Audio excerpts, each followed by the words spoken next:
ಹರೇ ಶ್ರೀನಿವಾಸ. ನಮಸ್ಕಾರ ಬಂಧುಗಳೇ. ಕಾರ್ತೀಕ ಮಾಸದ ಶುಕ್ಲ ಪಕ್ಷದ ಚತುರ್ದಶಿ ದಿನ ವೈಕುಂಠ ಚತುರ್ದಶಿ ಎಂದು ಕರೆಯುತ್ತಾರೆ. ವೈಕುಂಠ ಚತುರ್ದಶಿಯಂದು ವಿಶೇಷವಾಗಿ ವಿಷ್ಣುವಿನ ಹಾಗೂ ಶಿವನ ಪೂಜೆಯನ್ನು ಮಾಡಬೇಕು. ಕಾರ್ತೀಕ ಮಾಸದಲ್ಲಿ ನೆಲ್ಲಿ ಗಿಡದ ಕೆಳಗೆ ದಾಮೋದರನನ್ನು ಪೂಜಿಸಿ ವನಭೋಜನವನ್ನು ಮಾಡಬೇಕು. ವನಭೋಜನವನ್ನು ಮಾಡುವುದರಿಂದ 1 ವರ್ಷದವರೆಗೆ ಪರಾನ್ನ ಭೋಜನಾದಿಗಳಿಂದ ಬಂದ ದೋಷವು ಪರಿಹಾರವಾಗುತ್ತದೆ.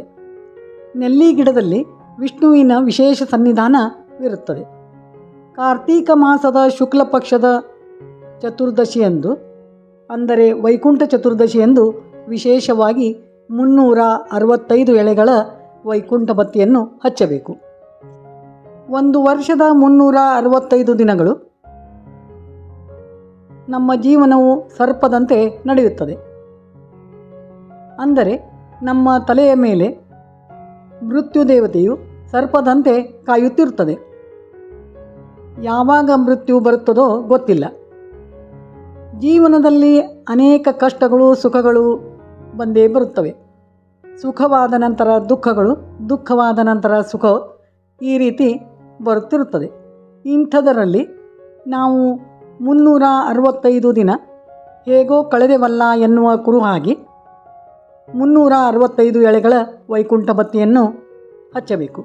ಈ ಬತ್ತಿಯನ್ನು ಅಂದು ಬೆಳಿಗ್ಗೆ ಅಂದರೆ ವೈಕುಂಠ ಚತುರ್ದಶಿ ದಿನ ಬೆಳಿಗ್ಗೆ 5ರಿಂದ 5:30 ಒಳಗೆ, ಅಂದರೆ ಆಕಾಶದಲ್ಲಿ ನಕ್ಷತ್ರಗಳು ಇರುವಾಗಲೇ ಮನೆಯ ಹೊರಗಡೆ ತುಳಸಿ ವೃಂದಾವನದ ಮುಂದೆ ಅಥವಾ ಮನೆಯ ಹೊರಗಡೆ ಎತ್ತರದ ಜಾಗದಲ್ಲಿ, ಅಂದರೆ ಮನೆಯ ಮಾಳಿಗೆ ಮೇಲೆ ಹಚ್ಚಿದರೆ ಒಳ್ಳೆಯದು. ಈ ಬತ್ತಿಯನ್ನು ಮಣ್ಣಿನ ಹಣತೆಯಲ್ಲಿ ಎಣ್ಣೆಯನ್ನು ಹಾಕಿ ದೀಪವನ್ನು ಹಚ್ಚಬೇಕು. ಈ 365 ಎಳೆಗಳ ಬತ್ತಿಯನ್ನು ಸರ್ಪದಂತೆ ಮುಖ ಮಾಡಿ ಒಂದು ತುದಿಯನ್ನು ಬಾಲದಂತೆ ಮಾಡಬೇಕು. ಈಗ ಆ ವೈಕುಂಠ ಚತುರ್ದಶಿ ಬತ್ತಿಯನ್ನು ಹೇಗೆ ಮಾಡಬೇಕೆಂದು ನೋಡೋಣ. ನೋಡಿ, ಕಾಳಹತ್ತಿಯನ್ನು ಬಿಡಿಸಿ ಈ ರೀತಿ ಸ್ವಚ್ಛವಾಗಿಟ್ಟುಕೊಳ್ಳಬೇಕು. ನಂತರ ಭಗವಂತನ ಪಂಚರೂಪಗಳನ್ನು ಸ್ಮರಿಸುತ್ತಾ ಅನಿರುದ್ಧ, ಪ್ರದ್ಯುಮ್ನ, ಸಂಕರ್ಷಣ, ವಾಸುದೇವ, ನಾರಾಯಣ ಎಂದು ಸ್ಮರಿಸುತ್ತಾ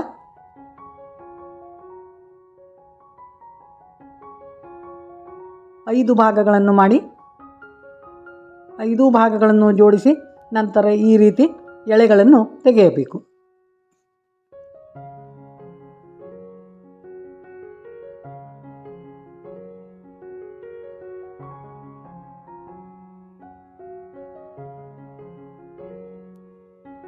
ಈ ಬತ್ತಿಗೆ 365 ಎಳೆಗಳು ಬೇಕಾಗಿರುವುದರಿಂದ ಎಳೆಗಳು ಸಾಕಷ್ಟು ಮಾಡಬೇಕಾಗುತ್ತದೆ.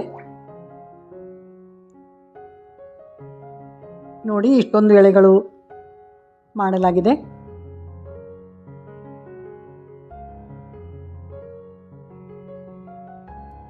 ಈಗ ಈ ಎಳೆಯನ್ನು 1 ಗೇಣು 1 ಚೋಟು, ನೋಡಿ ಈ ರೀತಿ 1 ಗೇಣು ನಂತರ 1 ಚೋಟು, ಈ ಉದ್ದದ ಅಳತೆಯ ಎಳೆ ಇರಬೇಕು.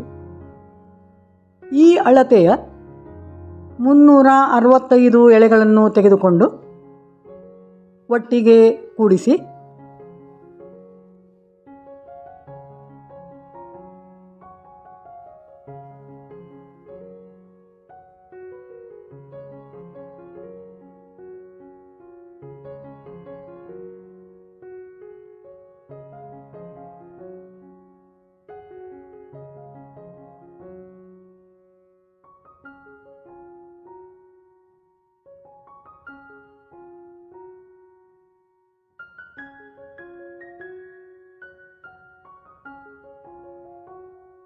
ನೋಡಿ, ಈ ರೀತಿ ಸರ್ಪವು ಹೇಗೆ ಸುತ್ತಿಕೊಂಡು ಕುಳಿತಿರುತ್ತದೋ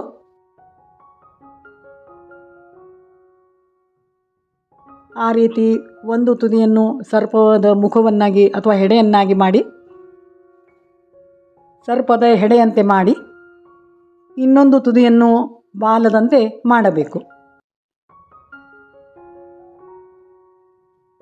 ನಂತರ ಇದನ್ನು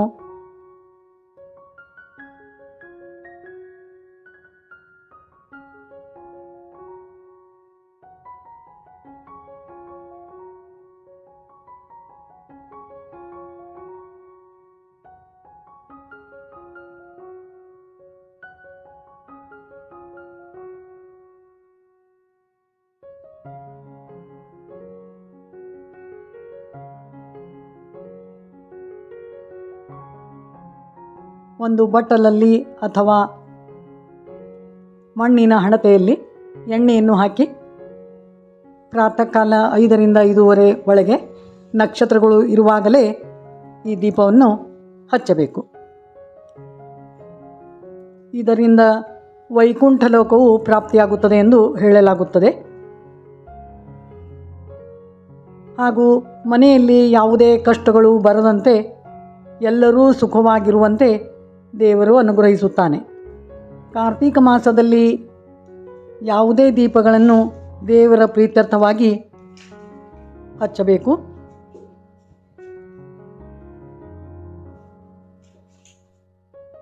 ಕಾರ್ತೀಕ ಮಾಸದಲ್ಲಿ ದೀಪಕ್ಕೆ ಬಹಳ ಮಹತ್ವವಿದೆ. ಅದಕ್ಕೆ ಕಾರ್ತೀಕ ಮಾಸದಲ್ಲಿ ಅನೇಕ ತರಹದ ಬತ್ತಿಗಳು, ಅಂದರೆ ಕೃತಿಕಾ ನಕ್ಷತ್ರ ಬತ್ತಿ, ರುದ್ರದೇವರ ಬತ್ತಿ, ಉತ್ಥಾನ ದ್ವಾದಶಿ ದಿನ ಹಕ್ಕಿ ಪಕ್ಷಿ ಬತ್ತಿ ಇತ್ಯಾದಿ ಬತ್ತಿಗಳನ್ನು ಹಚ್ಚಲಾಗುತ್ತದೆ.